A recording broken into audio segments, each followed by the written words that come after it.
बेटे की कोई खबर मिली? आई थिंक जाती बातों को काम पे हावी ना करें। मैंने देखा, जांचा और सोचा, हमारे लिए मुनासिब नहीं। अब क्या करेंगे, बाबा बहुत ही स्ट्रेस में है। काश आप अपनी बेटी पर भी इतना ही हुक्म चला पाते। मीटिंग बर्खास्त।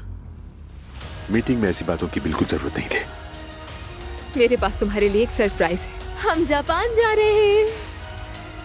किस मुंह से इस घर में आए हो तुम? हम आपका हाथ चूमकर आपकी दुआएं लेने आए हैं, क्योंकि हम शादी कर चुके हैं। अपना हाथ दीजिए, मैं चूमूं। फौरन इस घर से दफा हो जाओ, निकल जाओ। आज के बाद तुम्हारी आंख से आंसू का एक कतरा भी नहीं गिरेगा, और अगर किसी ने गिराया तो बुरा होगा।